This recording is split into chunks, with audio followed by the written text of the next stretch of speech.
जी अस्सलाम वालेकुम। जैसा कि आप जानते हैं कि सर्दियों का सीज़न स्टार्ट हो गया, सर्दियों का मौसम शुरू हो रहा है। तो हमारे जो जानवर हैं उनकी जो मैनेजमेंट और उनकी जो खुराक है सर्दियों में कैसी होनी चाहिए, यही हमारा आज का टॉपिक होगा। तो मेन जो दो चीज़ें हम आज डिस्कस करेंगे कि सर्दियों में अपने जानवरों को कौन सी और कैसी खुराक देनी चाहिए ताकि वे जो हमारे जानवर हैं वो सर्दियों में अपनी सर्दी का मुकाबला कर सकें, और उसकी मैनेजमेंट, जानवरों की मैनेजमेंट कैसे करनी चाहिए, जानवरों को किस जगह पे रखना चाहिए, कैसी जगह पे रखना चाहिए, उनका बेड किस तरह हो, उनका शेड किस तरह, उनको शेड को कवर किस तरह करना चाहिए। तो आज यही हम डिस्कस करेंगे। जी मैं हूं डॉक्टर शौकत हिंद और आप देख रहे हैं मेरा यूट्यूब चैनल। अगर आपने मेरे चैनल को सब्सक्राइब नहीं किया तो मेहरबानी करके सब्सक्राइब करिए, लाइक करिए, कॉमेंट करिए, शेयर करिए दोस्तों के साथ। जी मैं थोड़ा सा आपको ये बता दूँ कि जो सर्दियों में असल प्रॉब्लम क्या होता है। मतलब जो सर्दी बढ़ती है, मौसम ठंडा होता है, बाहर का टेम्परेचर ठंडा होता है, तो जानवर का जो टेम्परेचर होता है वो 101 102 के करीब होता है। तो बाहर का टेम्परेचर जब डाउन होता है, कम होता है, 7 से 8 या 6 7 सेंटीग्रेड बढ़ता है जब धुंध चलती है या ठंडी हवाएं चलती हैं, तो बाहर का टेम्परेचर जब ठंडा हो जाता है तो जानवर को बहुत ज़्यादा प्रॉब्लम होता है, क्योंकि उनका जो बॉडी टेम्परेचर वो उनको मेंटेन रखने के लिए जो भी जानवर हमारा खुराक खाएगा, जितनी भी खुराक खाएगा वो उसको बॉडी टेम्परेचर मेंटेन रखने के लिए, यानी उसका दर्जा हरारत मेंटेन रखने के लिए वो खुराक इस्तेमाल हो जाएगी, यूटिलाइज़ हो जाएगी। तो उससे होगा क्या, जो हमारी मिल्क की प्रोडक्शन होगी, दूध प्रोडक्शन होगी, या जो जानवर हमारा जो दूध पैदा कर रहा है, नॉर्मल पैदा कर रहा है 10 से 15 लीटर, तो वो डाउन हो जाएगा, वो आ जाएगा मतलब 50% पे आ जाएगा, 7 से 8 लीटर पे आ जाएगा। तो ये बहुत ज़्यादा प्रॉब्लम्स होती हैं। हालांकि हम खुराक भी सही दे रहे हैं, वंडा भी दे रहे हैं, घास भी दे रहे हैं, चारा दे रहे हैं, भूसा दे रहे हैं, सब कुछ दे रहे हैं, लेकिन फिर भी हमारा मिल्क प्रोडक्शन डाउन हो जाता है। और दूसरा ये प्रॉब्लम होता है कि हमारे मैनेजमेंट में थोड़ा सा प्रॉब्लम आ जाता है कि जो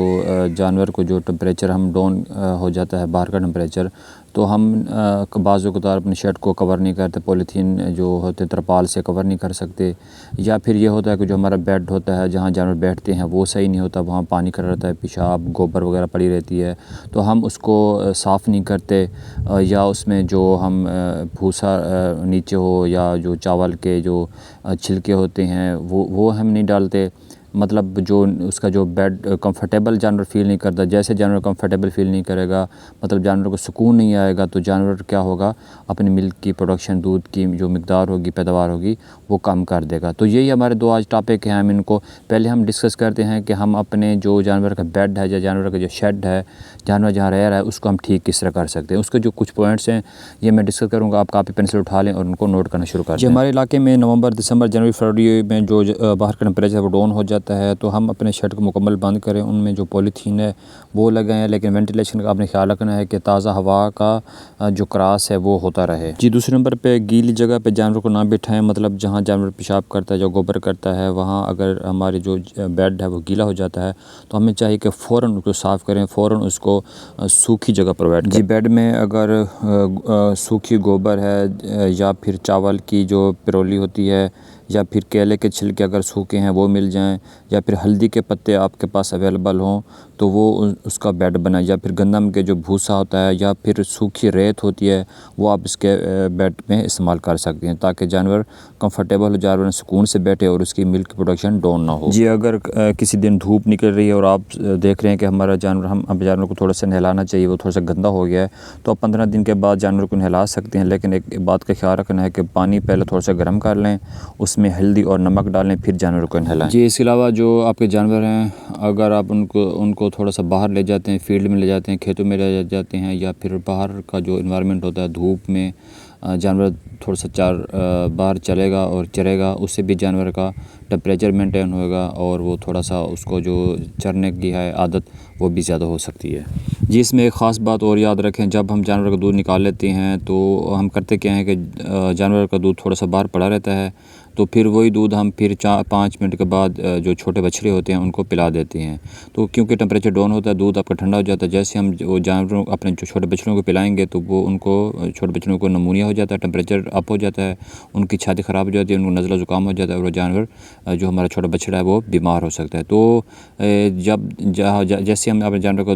दूध निकालते हैं फ़ौरन ही उनको फीडिंग कराएँ, उनको मिल्किंग कराएँ जो छोटे बछड़े हैं, ताकि वो गर्म दूध पिएँ और वो बीमार ना। जी अब आते हैं हम अपने नेक्स्ट नेक्स्ट टॉपिक के पास के हम जानवर को खुराक कौन सी दें। तो वीडियो लंबी होने से पहले ही मैं आपको इसका बता देता हूँ कि अपने करना क्या है। जी, जो जानवरों को हम दे रहे हैं, जो गवारा का भूसा ख़ास तौर पर दें सर्दियों में, या सोयाबीन का भूसा है, या फिर आपके पास दलिया है, ठीक है, जिसे हम छान बुरा कहते हैं। अगर वो हम अपने जानवर को दे रहे हैं तो उनमें कुछ और चीज़ें मैं आपको लिखवा देता हूँ, वो आप इनका चीज़ों का इंक्रीज़ करें, इनमें डालें, इजाफ़ा करें, और इससे होगा कि जानवर का जो टेम्परेचर है, अंदर का बॉडी टेम्परेचर, वो मेंटेन रहेगा, और जानवर जो अपनी मिल्क की प्रोडक्शन है, दूध की प्रोडक्शन, वो कम नहीं करेगा। तो नोट कर लें चीज़ें जी। 20 ग्राम हल्दी टर्मेरिक, 10 ग्राम क्रोम सीड जिसे हम अजवाइन कहते हैं, 5 ग्राम मूसली, और जो 100 ग्राम एस्पैरागस कस्तूरी मिला, और 50 ग्राम आपने उसमें डालना है च्यवनप्राश, ठीक है, च्यवनप्राश।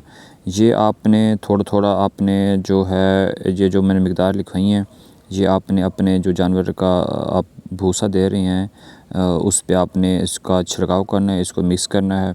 और ये जानवरों को आपने खिलाना है जी। इसके अलावा आप गुड़, सौंफ जो है, वो दलिया के लड्डू बना के भी जानवरों को एक टाइम डेली जो है दे सकते हैं, मतलब एक टाइम आपने देना है। और इसके अलावा आपने जो गाजर है, क्योंकि सर्दियों में गाजर बहुत ज़्यादा होती है, तो वो भी आप जानवरों को दे सकते हैं। जितना भी जानवर गाजर खा सकता है उसको खिलाएं, उससे होगा क्या, जानवरों को जो टेम्परेचर है वो मेंटेन रहेगा। इसके अलावा अगर आपके पास चुकंदर अवेलेबल है, चुकंदर जो होता है खेतों में जो सर्दी में भी ज़्यादातर पाया जाता है, तो ये भी आपने एक जानवर को 2 किलो पर डे, यानी एक दिन में 2 किलो देना है। 2 किलो से ज़्यादा नहीं देंगे, क्योंकि चुकंदर बहुत ज़्यादा गर्म होता है, वो फिर उल्टा जानवर को नुकसान पहुँचाएगा। उम्मीद है आपने चीज़ें नोट कर ली होंगी। फिर भी अगर कोई आपको प्रॉब्लम होता है, मुझे कमेंट क्या करें, दिल खोल के कमेंट किया करें, मैं आपको रिप्लाई करूँगा। अगर वीडियो लंबी हो गई तो मुझे माफ़ करिए, क्योंकि टॉपिक 2 थे। तो मिलते हैं अगले वीडियो तक, और चैनल को सब्सक्राइब करिए और दुआ में याद रखिए। अल्लाह।